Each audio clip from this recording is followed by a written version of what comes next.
Well, hello guys and welcome back to my YouTube channel. This is Ben and today we are proceeding with where we started, and yesterday we looked at Laravel framework introduction and we introduced the framework.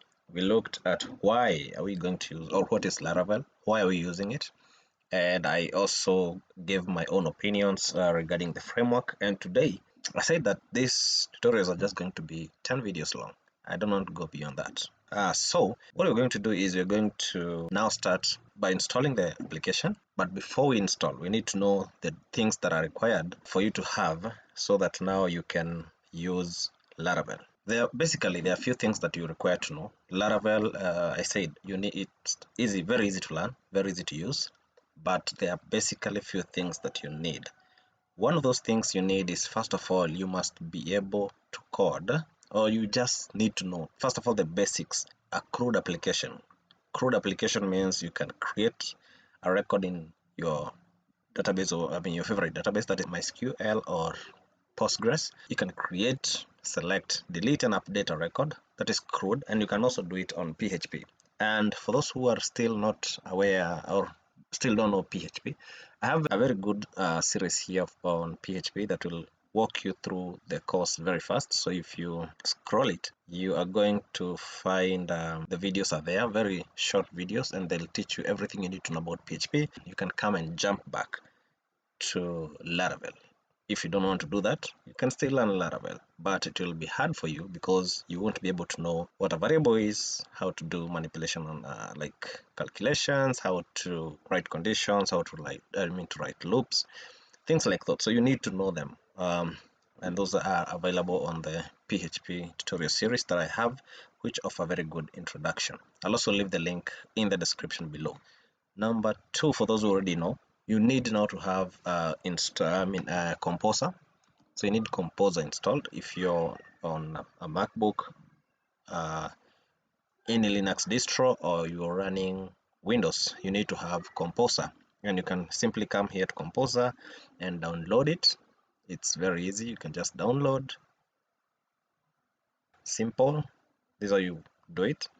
Or you can download this one and install it manually. After that, you need to ensure you have either XAMPP, MAMP, or you've installed PHP on your machine. Basically, just PHP or PHP and actually MySQL, because you're just going to do local development. And I have articles here. By the way, there is this tool called the grepper that you should install.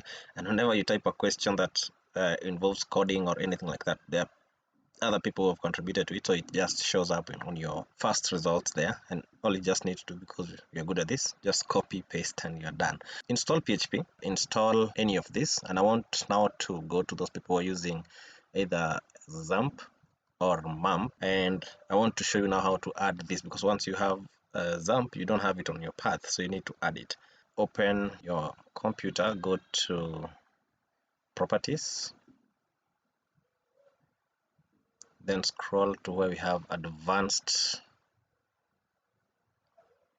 System Settings, click it, then go to Environment Variables, then go to Paths. You can click first of all Edit, and then you're supposed to look for where your XAMPP is on your machine. So normally when you install XAMPP, it goes to C, XAMPP, then we have PHP here. So you just need to click here and copy this, and then go to your variable paths and click new and paste that on there. So that will install PHP on your path. Do the same for when you install Composer. It's either going to add itself, or you just add it yourself. And this again how you do it, and then you just now click OK and OK and OK. This is if you're using installers such as XAMPP or MAMP or any other that is there that does not add it automatically to your path. For Linux users, this is by default is already added because it is on your bin folder, and it's very easy now when you have it. Same case to those who are using Mac OS, and good. So I think that's all. I need to close all this because we already done that. So for me, I already have Composer, and now we can confirm whether Composer is working by going to our terminal. By the way, I'm using a terminal called CMDA. We call it Commander. That's the nickname we've given it. I'm not sure how if that's how it's supposed to be pronounced. So what I've done is I downloaded this and then I just took it, I just went to my local C drive, I added it there, and then I added it again to path. So even if I just type cmd, it just opens that one. So when you're here, just check whether you have Composer, and for me I can just type Composer and then click enter. If it's on your path, you will see all this data. If it's not, then you won't be able to see this. You'll see Composer not understood as an internal or external command or something like that, but you need to have it. So I'll assume you already have it, and now I'll go directly to how to install Laravel. And Laravel can be installed in, or you can have Laravel application running in two ways. One is by using Composer to create, and the second one is by installing what you call a Laravel installer. Let me clear everything here, and then let's talk about how the two ways in which you can do that. So the first one, and it's already listed here on Laravel, is to install using Composer. So I'll just go to Laravel documentation. What they are suggesting is, probably if you go here, you'll see them talking about Docker and stuff like that. But first of all, don't bother about that. Skip all that part. We'll come to Docker. We'll have tutorials on Docker. This year we must learn so many things, guys. So we'll have Docker, we'll have Kubernetes, all these things are coming, but for now let's start from here. So the first thing, once you have Composer, you can use this command to create a Laravel application. So let's do that.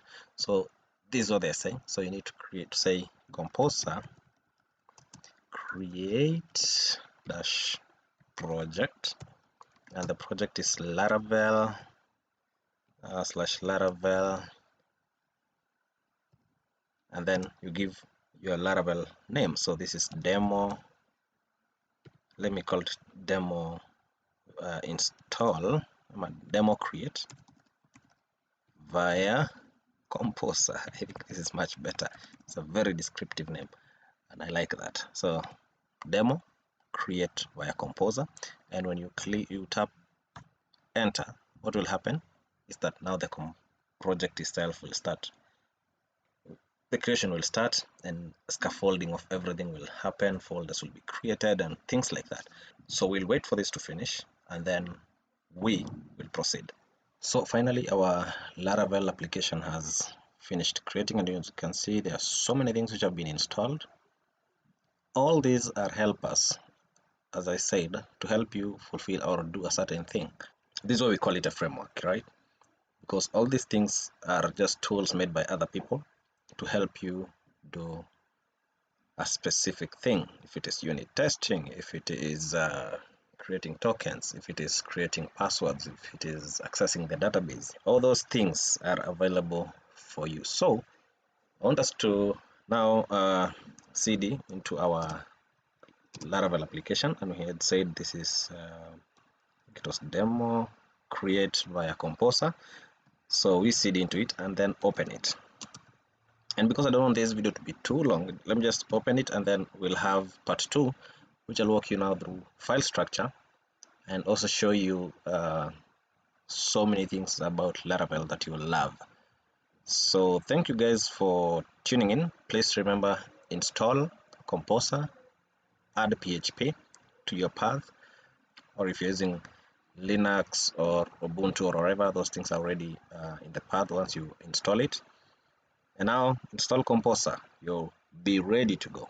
Now from that point until we start the directory structure and also looking at the Laravel lifecycle, application lifecycle, then it will be easier now for us to proceed. So the next two videos one video will probably look at the file structure and the lifecycle, so you can understand the whole application, how it works from where to where, and everything will be like that.